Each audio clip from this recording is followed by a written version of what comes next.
According to the leading dating website eHarmony, the term player is defined as someone who fakes a serious degree of romantic interest while often conducting several similar relationships simultaneously, being deceptive and manipulative by nature. So, are you dating one? Welcome back, Psychos. Today we'll be talking about the 10 signs you're dating a player. Don't forget to like and subscribe to our channel, as well as click the notification bell so that you never miss a video. Number 1. They're evasive. If you ever come across a real player, you'll notice that it's hard to get a straight answer from them, especially on topics around dating life and what they do in their spare time. Players have usually been playing the game for a while, so they've gotten quite good at it.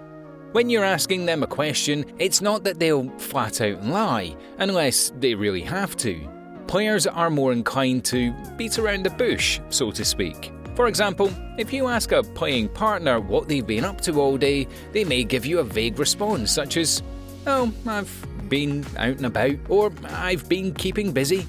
It may seem like no big deal, aside from the fact that communication is a key component to a happy relationship. After a while, these vague answers won't cut it for you. Number 2. They never want to make it official. Players actually use this beat around the bush tactic to also get themselves out of commitment in relationships, as a committed relationship would go completely against their player ways. In fact, according to the prestigious blog Psychology Today, most people have an aversion to commitment and accountability in relationships. A player doesn't want to have the responsibilities of a relationship. They're mostly just looking for the fun. Players have a way of giving their so-called partners just enough attention in order to gain the perks of a relationship while dodging the commitment completely. They'll play it off as if they don't like placing labels on relationships, or maybe they think being official is hokey. Whatever their tactic, it works, and it keeps their partners, or should we say victims, right where they want them. Number 3. They brag about past partners. Most players have an underlying sense of insecurity, as most of us do. However, the sense of insecurity in a player often leads them to become overly egotistic and cocky, especially when it comes to the topics of sex and past experiences. A player looks at a partner like trophies, and it's usually mostly because of their looks, not their personality or IQ. Players don't only brag about past partners, but they also tend to make comments about how they could get other partners if they wanted to, which is never a healthy trait to bring into a relationship. Number 4. They're suspiciously mysterious. A little bit of mystery in a new partner can sometimes be a little exciting. Knowing that you have more and more to reveal about them, but what if this mystery phase just never stops? Players never give away all their information because their partner would be overly suspicious. Having long, deep conversations with a player is nearly impossible, and when you do have a personal conversation, you walk away feeling like they didn't contribute much. Players usually go into relationships knowing it's probably not going to last, so they rarely take time to become emotionally vulnerable with a partner. You'll notice that they do talk about themselves, but on very vague terms, avoiding answering personal questions. Number 5. Their charm and interest fades quickly. Like we said before, players have been playing their game for a long time. In fact, it's probably all they've ever known about love and relationships. Therefore, they've picked up all the tips and tricks along the way and have their strategy down to a science. Players charm their victims using their proven tactics, and then once they have their victim, they tend to take their foot off the gas, almost completely. Players are lazy lovers with short attention spans. They don't want to put in any effort, ever. I mean, why would they when they have a lineup of new victims waiting to be charmed? These relationships could last less than a month and they'd be unfazed because they'd probably lost interest in the first week. Number 6. The relationship is built on lust. Players have a difficult time attaching love to lust.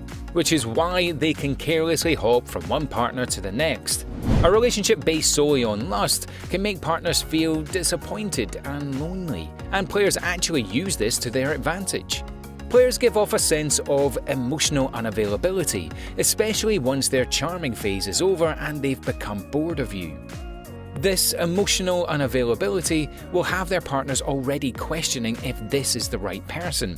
And if they choose that it's not, then it makes the player's job a lot easier to move on to the next one. Plus, a new relationship that's built on lust can be misconceiving. According to psychiatrist Dr. Judith Orloff, when sex hormones are raging, you tend to see what you hope someone is like, rather than seeing the person for who they really are, aka a player. Number 7. They're secretive about you. Exclusivity is another one of those sometimes charming aspects of a new relationship.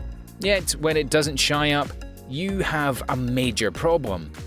Just like a player doesn't like commitment, they also don't like anything that has to do with commitment, like meeting each other's family or friends. So, if you feel a strong hesitation when you bring up that you want to meet their closest people, you need to ask yourself if they're keeping you a secret. You don't truly know someone until you've met some of the people who are closest to them, and that's exactly where a player likes to keep their victims. Not too close. And once again, players use the same old beating around the bush tactics to get away from simple situations like this. Number 8. The relationship is on their terms. Being a player isn't as easy and happy-go-lucky as it sounds. It's tough work. They're busy juggling partners from the past, present and future. It can take a considerable amount of planning and coordination to keep every one of them happy. So they just don't. The relationship is on their terms, but they won't go ahead and plan something unless you're on the top of their priority list. So you'll not only find yourself planning everything only to get stood up and told a silly white lie, but a player will be hard to pin down right from the get-go. Number 9. They seem preoccupied. Okay, so you finally pinned down your player for a night out. Don't get too excited. You may have them with you, but their mind is probably on 100 different directions. Like we said, being a player is a hard job. A player is often preoccupied with what they want from you, the beautiful people around you, or the people on their phone. Constantly texting throughout Hangouts or looking everywhere but you are two key indicators that you better start running the other way, my friend. Number 10. Their actions feel rehearsed. Players are very performative, rarely letting anyone know their true character. They play their game using a different character for every person they meet. They might say the right things, but it still doesn't feel genuine. In fact, sometimes it's extremely noticeable that they're just trying to tell you what you want to hear, which makes it very hard to connect to a player on a personal level. A great indicator to look out for is if someone is using charming comments in the wrong context. Maybe you catch them saying something sweet or sexy, but you're left thinking that it was bad timing and totally uncalled for. For example, if you were to say, "You know me so well," after a date or two, you can question if they genuinely think that you know them well at all. These comments are a player's tactic, not their sincere feelings. So Psychos, have you ever dated a player? Let us know in the comments below. Also, make sure to leave us a like, share this video with your friends, and also subscribe to our channel for more Psycho videos. We hope you learned something, and we'll see you in the next one.